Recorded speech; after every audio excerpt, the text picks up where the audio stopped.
নমস্কার বন্ধুরা, আমার ছোট চ্যানেলে আপনাদের স্বাগত। বন্ধুরা, আজ বাগান থেকে কিছু শাকসবজি তোলার জন্যই এসেছি।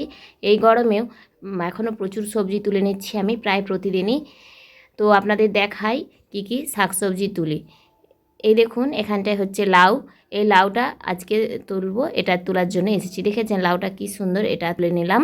এবার দেখুন, এখানে গামলাগুলোতে রয়েছে সুজনি শাক। এই গামলাগুলো থেকে আমি কিন্তু প্রায় সময়ই শাক তুলে নিই। আপনারা চাইলে আপনাদের বাড়িতে এরকম 4-5টা গামলাতে যদি সুজনি শাক লাগিয়ে দেন, তাহলে সারা বছর কিন্তু ফ্রিতেই আপনি পেয়ে যেতে পারেন, আর এর কোনো যত্নও লাগে না। হালকা মাটি দিয়ে ওর ওপর গোবর দিয়ে আমি শাকগুলো লাগিয়ে দিয়েছি। দেখুন, কোনো সার দিইনি, বীজ দিইনি, তাতেই কিন্তু ফ্রিতেই হচ্ছে এত শাক। আপনারা চাইলে কিন্তু এভাবে করতেই পারেন এবং একটি সার বীজ মুক্ত শাক আপনি পেয়ে যেতে পারেন অনায়াসেই। দেখুন, 3টে গামলা থেকে আমি কতগুলো শাক তুলে নিয়েছি, দেখেছেন।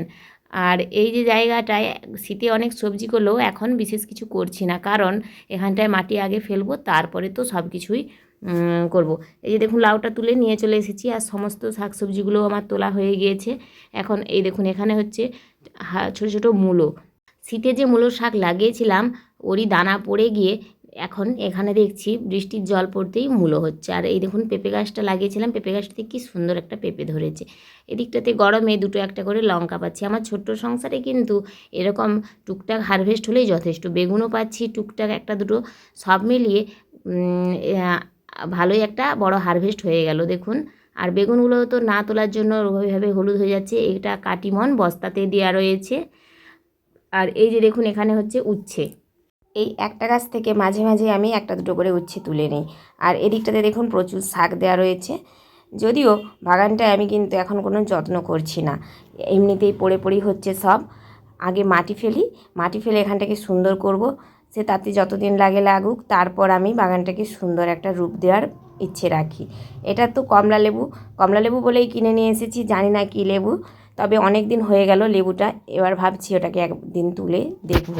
আর এটা পাতিলেবুর গাছ। এখানে অনেকগুলোই ফলের গাছ আমি লাগিয়েছি, তবে আবার অনেক গাছ মারাও গেছে। আর এখানটা থেকে বস্তা থেকে তুলেছি পাহাড়ি পালং।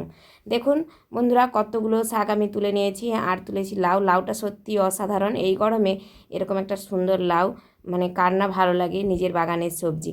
আজ আসি, আজকের মতো এটুকুই, টাটা।